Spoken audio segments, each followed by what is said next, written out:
Aïssata Tall Sall qui va témoigner bis bu ñu wooyee fa yoon nekk benn Aïssata Tall Sall dina ñëw témoigner.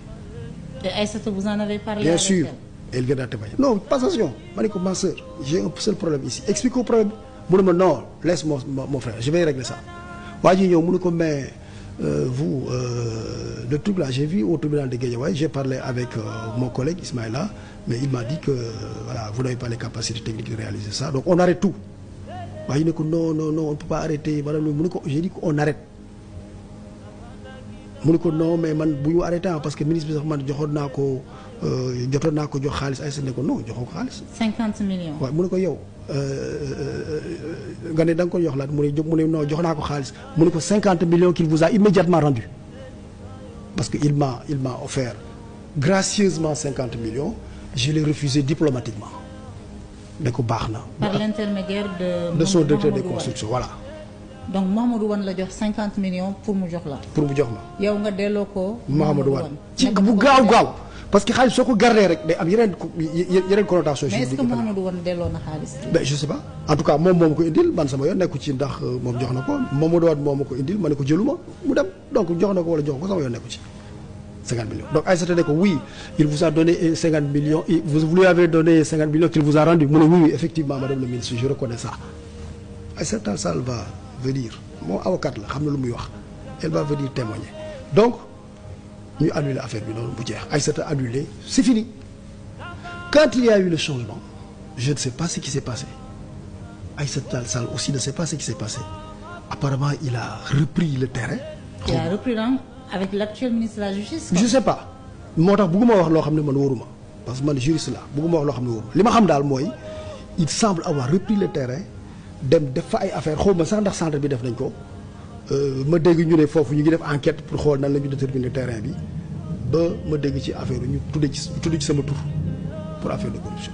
parce que on dit loolu daal noonu la demee. cette accusation de corruption dañ ne c'est à partir d'une délation confirmée par le directeur de la construction des palais de justice Mouhamadou Wane. directeur des constructions dama découvrir après que moom ma ko wax sax kooku liggéeyam la.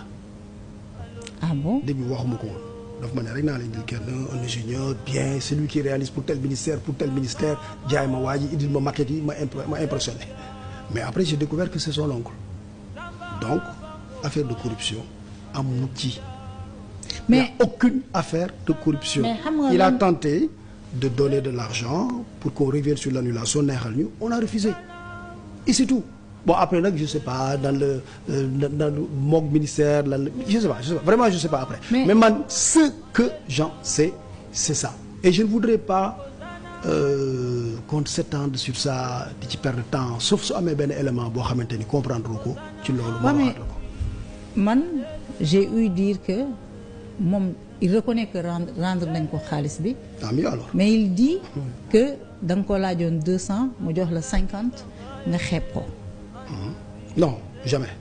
On n'a jamais parlé d'argent. Ce n'est pas vrai. Non, on n'a jamais parlé d'argent. C'est lui qui, généreusement, a décidé de venir donner de l'argent que j'ai refusé.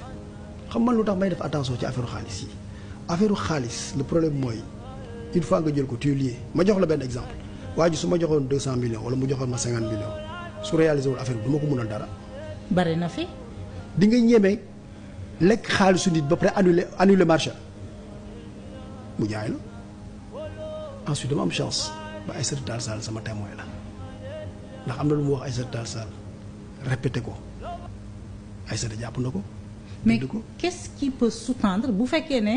yaa ngi laaj nag loo xam ne loolu dafa compliqué loolu parce que loolu beneen affaire la. beneen dimension léegi dinañ ci agsi loolu. non ce que je veux léegi après affaire bi nan lañ ko monter en épingle ba mu nekk affaire de corruption loolu beneen affaire la. non ce que je veux comprendre bu fekkee ne waa ji daf la ñëw jéem la corrompre jox la 50 millions. nga delloo ko diplomatiquement 50 millions mais y a pas péril en la demeure.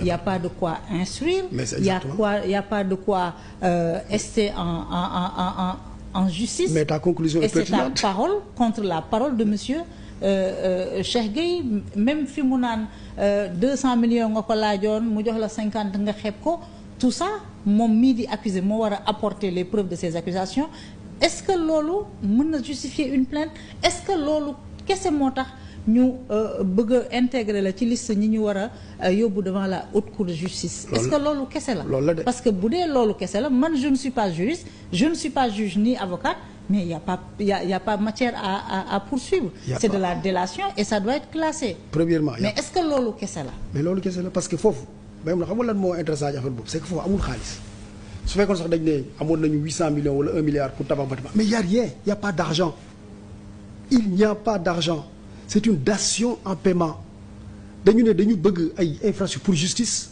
gars yi dama promise bi bokku ci loolu bokku ci ma ne leen il nous faut d'urgence un centre de surveillance électronique donc am nañu espace mais on valorise l'espace c'est l'opération de valorisation de l'espace qui a mal tourné avec un opérateur qui n'avait pas les capacités techniques et financières je dois le reconnaître quand même qui nous a bluffé man bi ma demee ba man mënoon naa bàyyi noonu d'ailleurs il y a un de mes conseillers qui m'avait dit ministre bul annuler dara bàyyil noonu su ko réaliser tant mieux su ko réaliser wu ministre bii ñëw porte ko plainte man leen non su boobaa on dira que moi j'ai donné le terrain à quelqu'un dont je sais qu'il n'avait pas les capacités et peut-être que dama ko bàyyi terrain bi parce que dafa am lu ma jox pour être quitte avec ma conscience et demain montrer que moi je n'ai plus rien à voir avec ça j'ai fait un acte d'annulation de résiliation quoi qu'il m'en coûte et j'ai fait l'acte et yamuma foofu j'ai repris le terrain mais Ismaïla monsieur le ministre maintenant si les gens veulent dire affaire corruption la bon ça on y arrivera mais dama bëggoon ñëw ci deuxième affaire bi